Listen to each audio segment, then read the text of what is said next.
La educación siempre se ha prometido como el gran igualador social, la llave maestra para un futuro mejor. Pero, a ver, ¿qué sucede cuando esa llave abre puertas muy distintas dependiendo de dónde se haya nacido o cuánto dinero tenga la familia? Ujú. Esto es Aprendamos Juntos, y hoy vamos a hablar sobre la desigualdad educativa y las estrategias de inclusión, enfocándonos profundamente en el sistema de Argentina y su contexto en América Latina. Es un punto de partida fundamental. Y, a ver, es un tema que para cualquiera que preste un poquito de atención a la realidad de nuestra región resulta ineludible, ¿no? Pero al mismo tiempo es increíblemente complejo de desarmar. Exactamente. O sea, nuestro objetivo hoy en este análisis profundo es desglosar un conjunto de investigaciones que son muy rigurosas. Tenemos sobre la mesa reportes gubernamentales y, digamos, estudios internacionales de peso pesado. Sí, material del bueno. Tal cual. Provenientes de la UNESCO, de UNICEF y del Banco Mundial. Y la misión central nuestra es comprender algo que parece una contradicción gigante. O sea, si tenemos leyes de educación obligatoria que son clarísimas, ¿por qué sigue existiendo una brecha tan enorme, no solo en quién se queda en la escuela, sino en la calidad de lo que realmente aprende? Y antes de meternos de lleno en los números y las conclusiones de todos estos reportes, yo creo que es vital, o sea, muy importante, establecer cómo vamos a abordar esto. Porque la educación es un tema que, lógicamente, suele encender debates políticos muy intensos, muy pasionales. Totalmente, siempre pasa. Claro, siempre. Sin embargo, para entender realmente el panorama hoy, vamos a dejar las banderas ideológicas en la puerta. Nuestro trabajo acá es mirar estrictamente lo que revela la evidencia científica, ¿viste? Los datos de las pruebas PISA, los informes económicos, caiga quien caiga. Me parece perfecto. Vamos a analizar de forma totalmente imparcial las políticas de Estado, las leyes de financiamiento y esta brecha famosa entre la gestión pública y la privada, buscando únicamente entender la mecánica de lo que está sucediendo en base a los documentos que tenemos. Me parece indispensable fijar esa regla desde el principio. Así que, bueno, con la objetividad por delante, empecemos por evaluar, digamos, la puerta de entrada al sistema. Las leyes en la región y específicamente la Ley de Educación Nacional del 2006 en Argentina dictaminan que el acceso debe ser universal. Sí, universal y obligatorio. Claro, y a simple vista, si uno camina por cualquier barrio, parece una batalla ganada, ¿no? Todos los chicos entran al edificio escolar. Pero, y acá está el tema. Al cruzar esos datos de ingreso con los reportes de calidad, descubrimos que entrar al edificio no garantiza, en absoluto, aprender lo mismo. Es que esa es la gran ilusión óptica del sistema educativo moderno. Si miramos a toda América Latina, a ver, el acceso a la educación primaria es un éxito rotundo. Estamos hablando de que prácticamente la totalidad de los niños, más del 95%, entra al sistema. ¡Wow! 95. O sea, un número altísimo. Altísimo. La foto inicial es perfecta. Vos ves eso y decís, bueno, el sistema funciona. Pero el problema real, la grieta en el sistema, aparece cuando esos mismos estudiantes avanzan hacia la educación secundaria. Claro. Ahí es donde la retención muestra unas disparidades inmensas, entre países vecinos. Y para visualizarlo un poco mejor en la cabeza, digamos, ¿qué nos dicen esos números comparativos? Mira, si redondeamos las cifras de los informes que tenemos acá, vemos que Chile y Argentina logran retener a casi 9 de cada 10 estudiantes en la escuela secundaria. Es un número que, a nivel regional, los pone ahí a la cabeza. Bastante bien. Bastante bien, sí. Chile está en un 89,2% y Argentina en un 85,4%. Pero, si miramos un poco más al norte, la historia cambia. Países como Perú, con un 70%, o Colombia, con un 74%, enfrentan un escenario donde están perdiendo a casi, 1 de cada 4 estudiantes antes de que terminen el ciclo secundario. Espera, detengámonos ahí un segundo. Perder a 1 de cada 4 estudiantes es una sangría enorme para cualquier país. Totalmente. Y es fuerte porque siempre nos han vendido, digamos, este relato de la meritocracia, ¿viste? La idea de que si un estudiante se esfuerza, se sienta en la silla, estudia y hace la tarea, le va a ir bien y se va a graduar. ¿Me estás diciendo con estos datos que todo ese esfuerzo personal no es suficiente? Y esa es una de las reflexiones más duras que arrojan estos documentos. De verdad, y aquí es muy útil incorporar una teoría económica que mencionan mucho los estudios, que es la teoría de la desigualdad de oportunidades. Ah, sí, la leí en los apuntes. Claro, desarrollada por el economista John Romer. A ver, Romer nos propone un ejercicio de honestidad intelectual. Él nos dice que el éxito o el fracaso educativo de una persona está determinado por dos grandes grupos de variables. Por un lado tenés las variables que él llama socialmente aceptables. Que serían, a ver si entiendo, las que dependen de uno mismo, supongo. O sea, el esfuerzo, las horas que uno pasa frente al libro, la dedicación. Exacto. Es socialmente justo y aceptable que quien estudia más, quien se esfuerza más, obtenga mejores notas. Eso nadie lo discute. Pero el problema radica en el segundo grupo, las variables inaceptables. ¿Cuáles serían esas? Estas son circunstancias que están completamente, pero completamente fuera del control del individuo.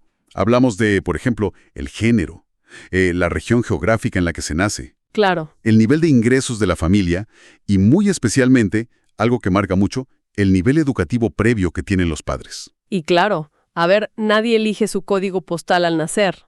Tal cual. Ni hablar de la cuenta bancaria de la familia o si tus papás terminaron la universidad o no. Exactamente. Y mira, cuando aplicamos este filtro analítico, esta teoría, a los resultados de las pruebas internacionales PISA en Argentina, el impacto de esas variables inaceptables es devastador. Los datos revelan que entre el 30 y el 45% de la desigualdad total en el desempeño educativo, Casi la mitad. sí, casi la mitad, no tiene absolutamente nada que ver con el esfuerzo del alumno, cero, sino que está dictado de antemano por la ocupación de sus padres y la riqueza del hogar. O sea que literalmente casi la mitad del resultado de un examen ya está escrito, digamos, antes de que el estudiante siquiera agarre la lapicera y abra la prueba. Literalmente. Y esto también explica un fenómeno que es muy debatido en la sociedad. La brecha de puntajes entre las escuelas públicas y las privadas. Porque uno a veces piensa que la privada tiene mejores métodos, pero los reportes indican que no se trata de que el sistema privado tenga una fórmula pedagógica mágica o un secreto guardado. ¿Y entonces por qué les va mejor en las pruebas? Las escuelas privadas logran mayores puntajes en PISA fundamentalmente por el entorno socioeconómico homogéneo de los alumnos que asisten a ellas. Ah, claro. O sea, el sistema termina funcionando como una especie de mecanismo de segregación escolar. Agrupa a los estudiantes por su nivel de ingresos, y eso infla los resultados. Es fuertísimo eso. A ver, es como si repartiéramos entradas gratuitas para un estadio de fútbol. A ver, me gusta esa analogía. Claro, imagínate, a simple vista, afuera del estadio, todos celebramos que el acceso es universal, porque bueno, todos lograron entrar por los molinetes. Ujú. Pero una vez adentro del estadio, descubrimos que unos pocos están en palcos VIP con aire acondicionado, catering y unas pantallas gigantes espectaculares, mientras que otros, la gran mayoría, están sentados en el piso de cemento, allá en el fondo, detrás de una columna enorme donde apenas escuchan el eco del partido. Es la imagen perfecta, sí. Entonces, la verdadera pregunta que me surge es, si ya logramos meter a casi todos al estadio con las leyes de acceso, ¿por qué permitimos que las condiciones adentro sigan siendo tan brutalmente desiguales? Y esa pregunta nos lleva directo como por un tubo al nivel donde esa desigualdad literalmente estalla en la cara del sistema, que es la escuela secundaria. La secundaria es, según el consenso absoluto de todos los documentos de UNESCO y UNICEF que estamos analizando, el gran nudo crítico. El embudo. El embudo exacto. Es un filtro donde históricamente alrededor del 30% de los jóvenes termina abandonando y quedando fuera del sistema. 30%.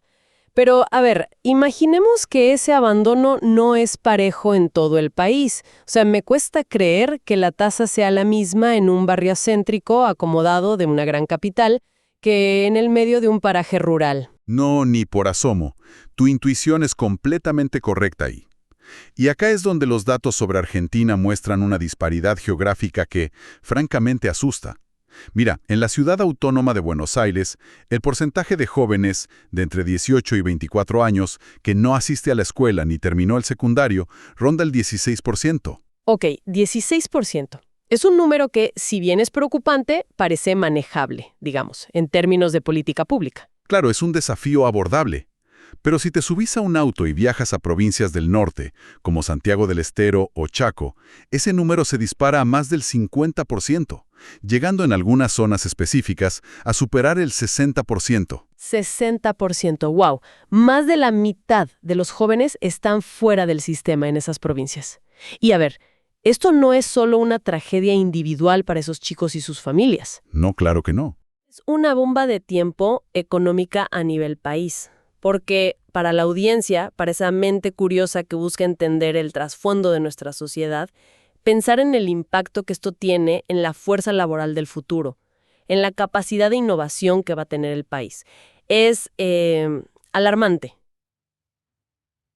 ¿Qué es lo que empuja a más de la mitad de toda una generación a irse de la escuela en estas regiones?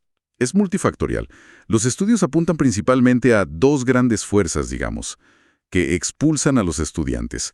La primera es externa a la escuela y tiene que ver directamente con la urgencia económica, o sea, la presión del mercado laboral. La necesidad de comer. Exactamente. En áreas urbanas, los datos de 2017 muestran que cerca de 1 de cada 3 adolescentes de 16 o 17 años ya estaba trabajando. Pero en las zonas rurales, la realidad te golpea más fuerte. Casi el 57% de los chicos a esa edad ya están inmersos en actividades productivas o trabajando en el campo de sol a sol. ¡Qué locura! O sea, 57%. Entonces, toda esa retórica que uno a veces escucha de «ay, abandonan porque no les interesa estudiar o porque son vagos», es profundamente injusta. Totalmente. O sea, abandonan porque tienen que poner un plato de comida en la mesa o ayudar a su familia a sobrevivir, básicamente. Es que es una cuestión de supervivencia. Pero también hay una segunda fuerza expulsora que no podemos ignorar. Y esta no viene de afuera, sino que viene de adentro del propio sistema educativo. ¿Cómo es eso? El informe conjunto de UNICEF y PISA sobre la situación en Argentina levanta varias banderas rojas a nivel institucional. Para empezar, hay un problema crónico gravísimo de ausentismo estudiantil. Más de la mitad de los alumnos admite en encuestas que falta o llega tarde regularmente. Más de la mitad. Sí, pero ojo, también hay mucho ausentismo docente. Y a esto sumarle que los directores de las escuelas reportan que se enfrentan casi a diario a problemas de violencia comunitaria, consumo de alcohol y drogas en el entorno escolar. Es un clima muy difícil. Me imagino. Aprender en ese contexto debe ser casi imposible. Y a nivel netamente académico, hay una desconexión brutal. Muchísimos estudiantes afirman, literalmente en las respuestas de las pruebas, que no le ven ninguna utilidad real, práctica, a aprender ciertas áreas de matemáticas o ciencias para resolver los problemas reales de su vida cotidiana. Claro, no le ven el sentido. Y, ¿sabes qué? Todo esto me hace pensar en la estructura misma de la escuela secundaria. Durante mucho tiempo viste que se usaba esta metáfora de la escuela como una fábrica antigua, con los timbres y las filas. Sí, el modelo industrial. Exacto, pero siento que hoy, más que una fábrica, se parece a la televisión de hace 40 años. O sea, el sistema tradicional los obliga a ver el mismo canal, a la misma hora, y todos juntos al mismo ritmo. Es una muy buena analogía. Y encima, si un estudiante reprueba, no sé, 2 o 3 materias, la regla histórica dicta que debe volver a cursar el año entero. A ver, es como si una plataforma de streaming de repente te obligara a ver la temporada entera de una serie de nuevo, desde el primer episodio. Repetir todo. Claro, incluyendo esos capítulos que ya te sabes de memoria solamente porque no entendiste el final del último capítulo. O sea, es una receta perfecta para la frustración absoluta. Esa analogía de la televisión por aire frente al consumo on demand es brillante, porque ilustra a la perfección el problema central que los pedagogos denominan la gramática escolar.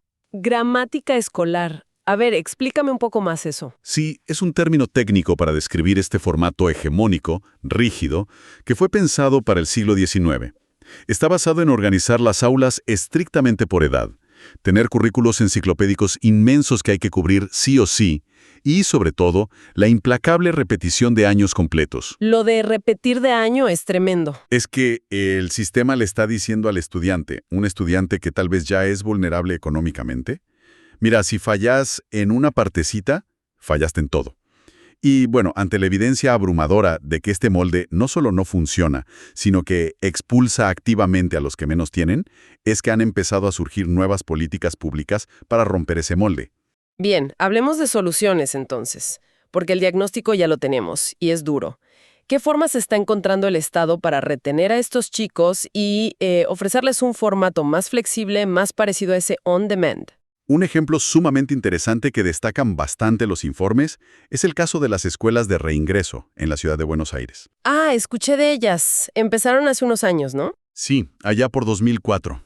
Se crearon pensando específicamente en aquellos jóvenes de entre 16 y 18 años que el sistema tradicional ya había expulsado o que habían repetido múltiples veces. Ok.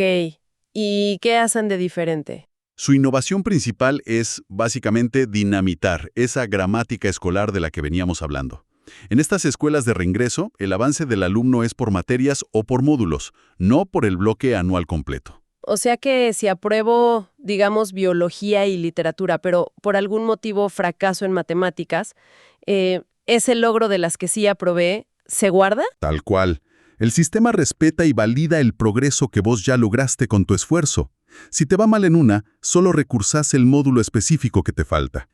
Y esto, aunque parezca un detalle administrativo, cambia completamente la psicología del aprendizaje. El estudiante deja de sentir que está en un juego de la oca donde siempre vuelve al casillero de inicio. Claro, deja de sentir que está retrocediendo permanentemente. Me parece una evolución institucional brillante y sobre todo mucho más humana. Lo es. Pero a ver, volviendo a lo que hablábamos hace un ratito sobre la presión laboral. Tener un horario escolar más flexible o no repetir de año no soluciona el hecho fáctico de que en ciertas zonas rurales el 57% de los chicos necesita trabajar para comer. O sea, la flexibilidad pedagógica no te llena la heladera. Acompañada de apoyo económico directo. Y aquí es donde entran a jugar un rol clave las políticas de transferencias monetarias condicionadas. Como la AUH, por ejemplo. Exactamente. En Argentina, programas como la Asignación Universal por Hijo o las becas Progresar operan bajo una lógica que es muy específica. No es simplemente repartir dinero al azar. Claro, tienen requisitos. Exacto. El mecanismo consiste en entregar un subsidio económico mensual a la familia, pero sujeto a una condición innegociable por parte del Estado. El joven tiene que estar matriculado, asistiendo a clases de forma regular y cumpliendo con ciertos controles de salud. Claro, entiendo. O sea, el objetivo profundo es cambiar la conversación que se da en esa familia a la mañana durante el desayuno, ¿no? En lugar de que el padre o la madre le diga al chico, hoy tenés que ir a trabajar a la obra o al campo para ayudarnos, el incentivo cambia esa dinámica a, hoy tenés que ir a la escuela porque de lo contrario perdemos este ingreso fijo que necesitamos para subsistir. Ese es exactamente el mecanismo causal que buscan estas políticas. Y a ver, no es un invento aislado de Argentina, es una estrategia que está comprobada en toda América Latina. Los datos que tenemos acá son contundentes. A ver, ¿qué pasó en otros países? Mira, en Brasil, por ejemplo, un programa análogo muy famoso llamado Bolsa Familia logró retener a más de un 6,5% adicional de jóvenes en la escuela secundaria. Es un montón. Es muchísimo a nivel nacional. En Perú, por otro lado, se apostó también por financiar redes de escuelas rurales para evitar que los estudiantes tengan que viajar distancias insalubres, y eso mejoró la retención en un 7%. Y Chile hizo algo similar, inyectando recursos directos, el famoso subsidio escolar preferencial, según la vulnerabilidad del alumno, y logró mejoras casi idénticas, alrededor de un 5,9%. ¡Wow! Lo fascinante de analizar todos estos casos de la región en paralelo es darse cuenta de que el incentivo económico realmente funciona. O sea, retiene el cuerpo del estudiante en la silla. Sí, lo sienta en el aula. Pero, y esto es clave, no es magia.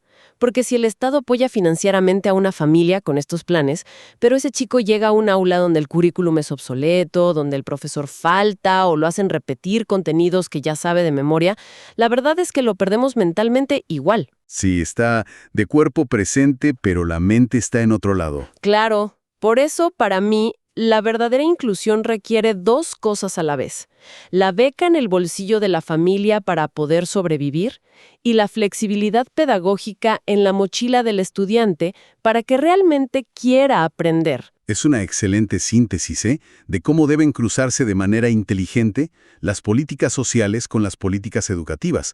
No pueden ir por caminos separados. Ahora bien, demos un paso más en nuestro análisis. Supongamos que toda esta maquinaria de apoyo integral funciona a la perfección. Ojalá. El joven no abandona, logra graduarse y se enfrenta a la puerta de salida de la secundaria.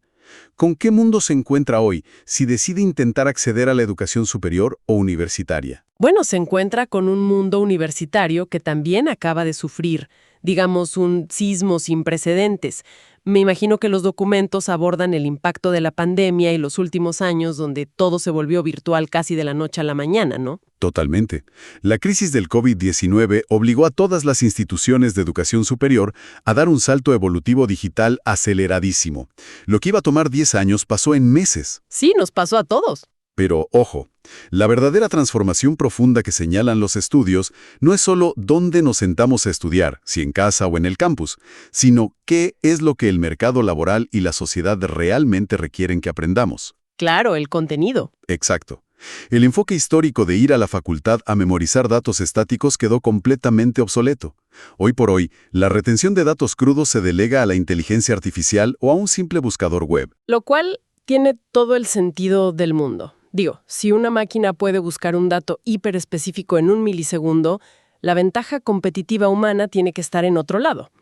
¿Hacia dónde apunta entonces la universidad del futuro según estos reportes? Apunta hacia la formación de competencias digitales avanzadas y, sobre todo, hacia las llamadas habilidades no cognitivas o socioemocionales. Por ejemplo, Hablamos de inteligencia emocional, capacidad real de trabajo en equipos multidisciplinarios, adaptabilidad constante al cambio y resolución de problemas complejos.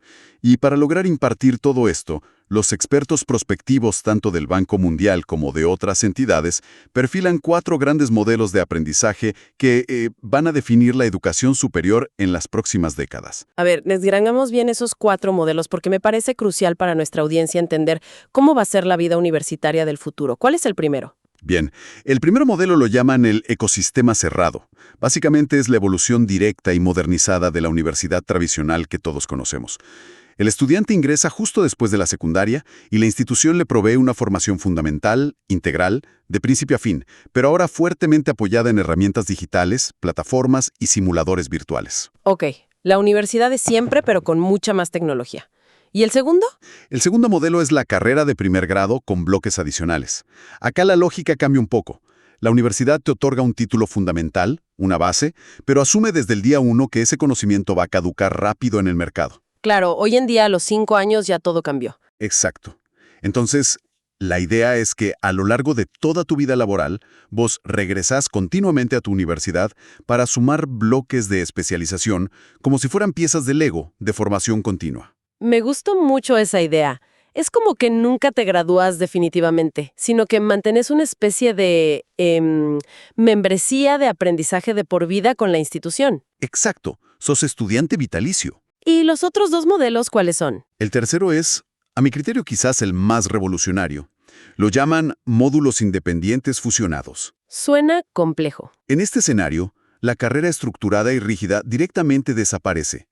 El estudiante se convierte en el arquitecto de su propio camino. Imagínate esto.